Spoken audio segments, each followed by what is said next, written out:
गंभीर किस्म के अपराधों को रोकथाम के लिए एसओजी का गठन किया गया। एसओजी स्पेशल ऑपरेशन ग्रुप, और इसे सजाया गया ईमानदार और दबंग अधिकारियों से, ताकि रिश्वत से दूर यहाँ सही तरीके से कार्य करते हुए अपराधों को रोका जा सके। लेकिन लगता है एसओजी में भी अब भ्रष्टाचार फैलता जा रहा है। इसकी बानगी है एडिशनल एसपी दिव्या मित्तल का हिरासत में लिया जाना। दिव्या मित्तल को 2 करोड़ रुपए की रिश्वत की मांग के लिए हिरासत में लिया गया है।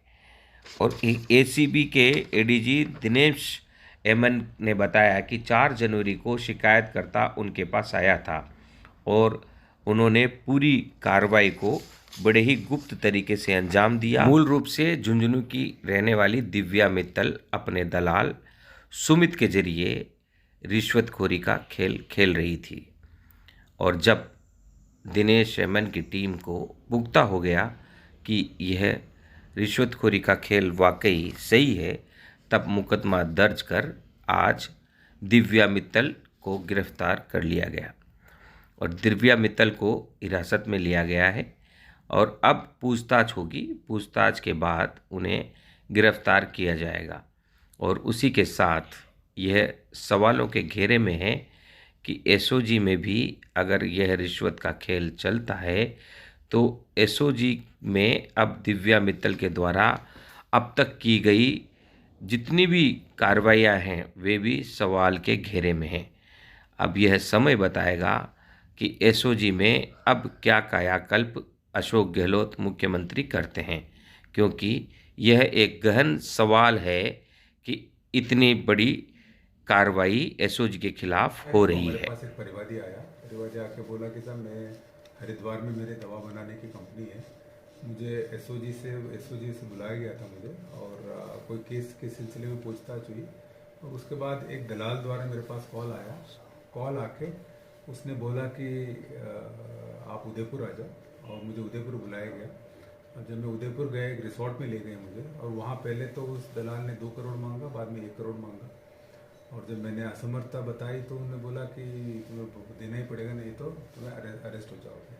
तो मैंने कुछ समय लेके वापस चला गया, और वापस मेरे पास नोटिस आया एसओजी से। जब मैं 12 तारीख को एसओजी के पास गया, उसके बाद ही हमारे पास 4 तारीख को आ गया था। और आने के बाद हमने 12 तारीख को हमारा एडिशनल एसपी बजरंग सिंह के द्वारा पूरा ट्रैप की कार्रवाई की कोशिश की गई। उसमें परिवादी गया एडिशनल एसपी दिव्या मित्तल से मिलने के लिए। जब वहाँ मिला तो उनके द्वारा ये सारे बातें जो 1 करोड़ मांगना वगैरह पहले तायद हो गई। उसके बाद जब इसने काफ़ी गिड़गिड़ाया और रिक्वेस्ट किया तो उसको 50 लाख में सौदा तय हुआ। तो 25 लाख उसी दिन देना था, 25 लाख कुछ समय बाद। तो उसके लिए कहा गया कि एक आदमी का कॉल आएगा, वो जो जहाँ कहेगा वहाँ पैसा दे देना। तो जैसे मीटिंग के बाद बाहर आया तो एक आदमी का कॉल आया। कॉल आने के बाद उसने कहा कि मैं उदयपुर में हूँ, 3-4 घंटे बाद आऊँगा, और आप अजमेर बाईपास पे आ जाना, वहाँ मैं पैसा ले लूँगा। जब अजमेर बाईपास पे गए 4-5 घंटे बाद, वहाँ काफ़ी देर इंतज़ार किया। वो आदमी आया भी था, हमने पता किया, लेकिन वो पता नहीं उसको क्या शक हुआ, उसने पैसा नहीं लिया और वापस चला गया वो। और क्योंकि हमें लगा कि आगे पैसा लेने की संभावना कम है, हमने मुकदमा दर्ज किया। मुकदमा दर्ज करके मांगीलाल को आईओ बनाया, मांगीलाल डीवाईएसपी, और मांगीलाल जी ने कोर्ट से वारंट लिया 5 जगह सर्च करने के लिए, इस केस के सिलसिले में एविडेंस और कलेक्ट करने के लिए।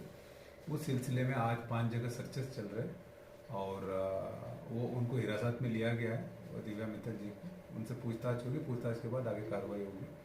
और वो सुमित, जो ये पता चला है कि जो दलाल है वो एक शायद बर्खास्तुदा कांस्टेबल है उदयपुर पुलिस का, उसकी सर्च जारी है।